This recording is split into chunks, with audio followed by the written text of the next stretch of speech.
at some point you just have to sort of think to yourself, what can you actually do in like a bad situation? What's the best way out of this situation?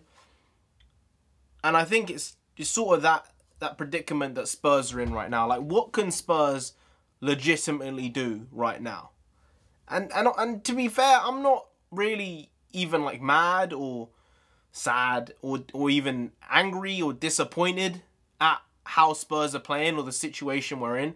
It's just the reality of it. We can't change it. It's where we are. We don't have our two best players, and we don't have, even at this point, 3 of our starting 11. And for most of the season, we haven't had our best 11 at any point. Now, that itself is a problem that is changeable. Like, we need a better squad. And I do think that we need to filter out some players over the summer. But any team, yeah, I know I'm going to be like, don't say it. But, like, injuries, you know? And I get it. I do. It's part of the way, it's how the cookie crumbles, as Ron Burgundy would say. Actually, that's not what Ron Burgundy says. I'm thinking of Bruce Almighty, I believe, right now. It's just how it is.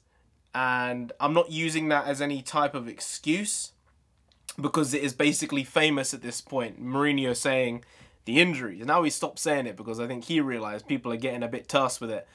But honestly, you have to look at it comparatively and look at where Spurs are and have been for the last 3 weeks without Son, I think, and nigh on 2 months, 3 months without Kane. And you have to look at all the other teams in and around them. I'll include Liverpool just for the sake of it.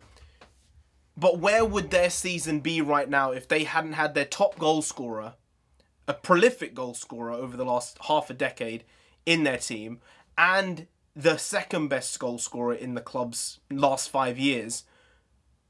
When you remove those 2 key players in terms of goal scoring threat and opportunity, you're not going to score as many goals as you should. You're not going to be as confident on the ball because you know that, shit, if we concede a goal, we're basically screwed because it's even tougher for us to score.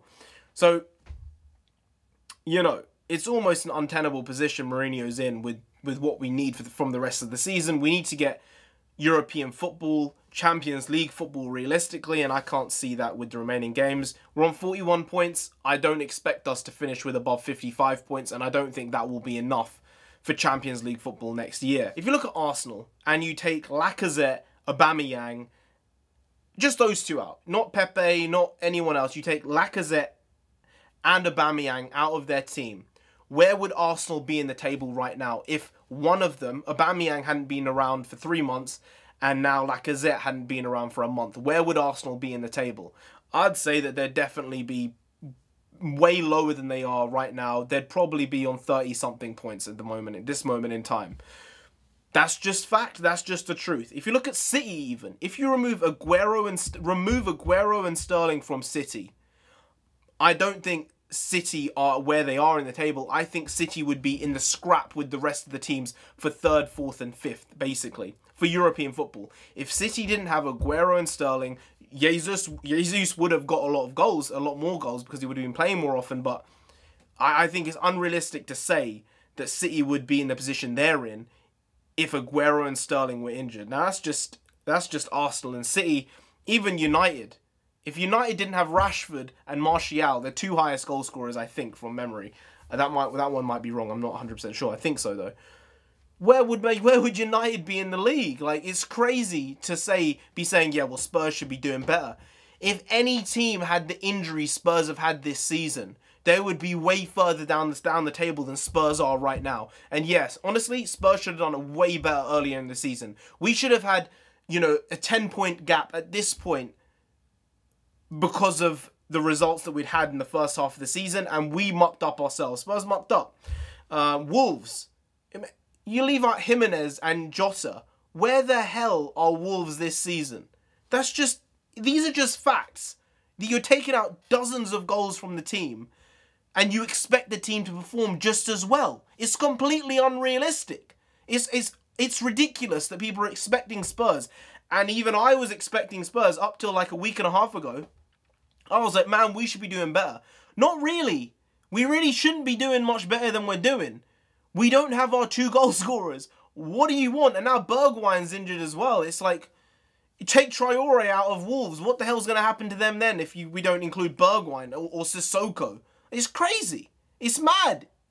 And the fact people aren't seeing this as a viable reason as to the slump that has happened with Spurs, even though there was a problem prior to this, the results under Mourinho had improved a ton prior to Son's injury. That's just a fact. That's an absolute fact. In 2019, even up to the beginning of 2020, Spurs' results had improved a shit ton. After Son's injury, this has got more difficult. After New Year, it did drop off a bit.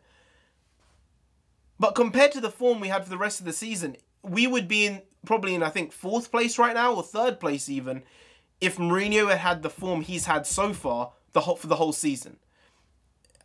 I'm not saying Poch, maybe Poch should have gone sooner. I don't know if that was the right call or not. By the end of the season, we'll find out if they should have cut the ties earlier or not.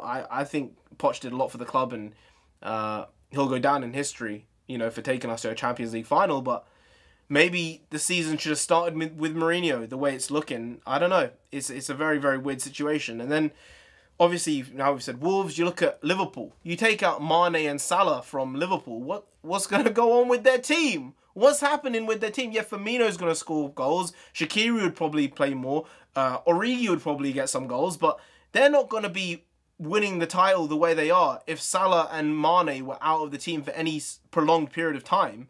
It's unrealistic. And even if, Chelsea, I don't know. I haven't got anything here for Chelsea because technically Chelsea might actually be overperforming this year.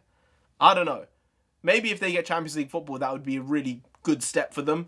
And football in general, because they've not really have a... actually, you take Tammy Abrahams out of Chelsea and maybe Willian. They're not where they are in the table. They're like 15 points lower. 10, 15 points lower. So, I guess there's that. Everton, you take out Richarlison and Calvert-Lewin. Where would these teams be? So you have to say and apply the same logic to Spurs with Leicester. With Leicester, you take out Vardy and Iheanacho or Maddison probably are the next highest scorers. You're not going to get the Leicester team you're seeing now. You're not going to get the goals that they've got this season. And yes, Spurs have had another problem as well as the goal scoring. It's the goals conceding.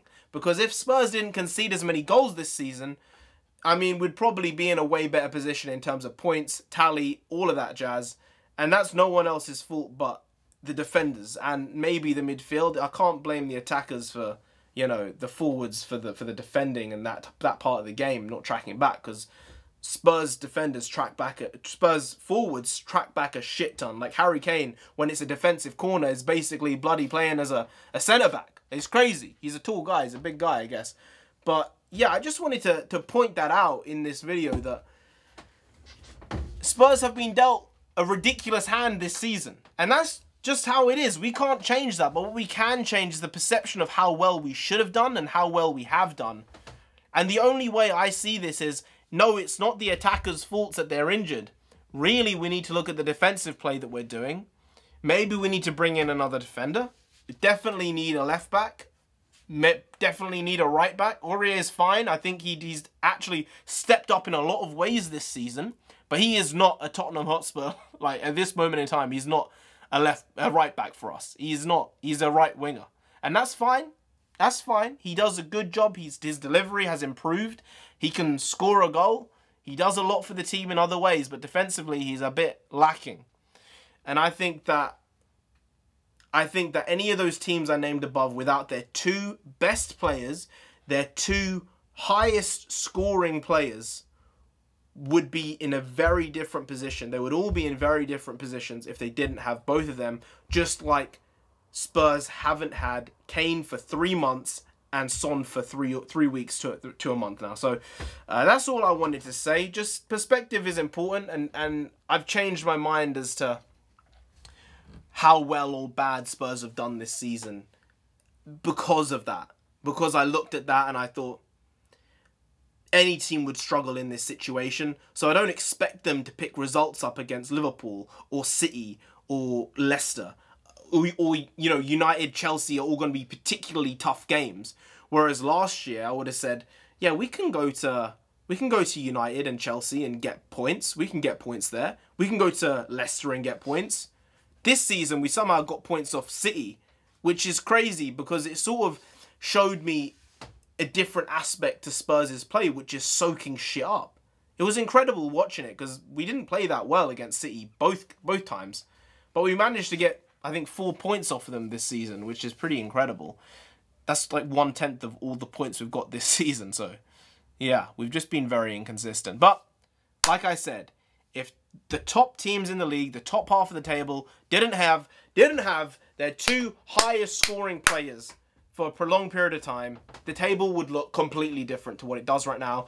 But Spurs would still have the points they have. And everyone else would be clawing at Spurs in probably 3rd or 4th place. Maybe even 2nd place if City didn't have Aguero and Sterling. So, perspective is key. That's all I wanted to say. That's the end of the video. Won't waste any more time. But anyway, guys, if you did enjoy this video, then please do like, share, comment, and subscribe to the channel down there. If you didn't, I don't know, Harry Kane himself will come after you. He's getting back to fitness. He's getting back. I've seen him on the grass. He's looking good. I mean, I haven't really seen him move, but I saw pictures. He's looking good.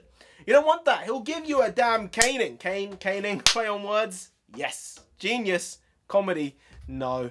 Not at all. But it is a play on words. And he'll come after you. You don't want that. You really don't. So just subscribe anyway to avoid that. Now, I've been NarendraTheComic. You've been great. I'll see you next time. That's tomorrow if you don't know. If you don't know, I make a video every single day. Been making one for over 650 days. And I am not stopping. Not stopping until we get to 10,000 subscribers. So subscribe. That would be great. It would be wonderful, stunning, brave, beautiful. Lovely. Lovely. Lovely. Subscribe. Yeah, because I'll be here. I'm always here. I'll be here tomorrow with some more quality, shitty content because I can confirm and I can definitely... I was going to say, the other thing, I can neither confirm nor deny. No, I was going to say I can confirm and definitely deny. No, that doesn't make sense. I'll be here with more quality, shitty content tomorrow because I admit my flaws. And making a video a day does sort of constrain you to the quality of the shit content you can make. Yeah. I'll be here tomorrow. See you tomorrow. Skadoosh.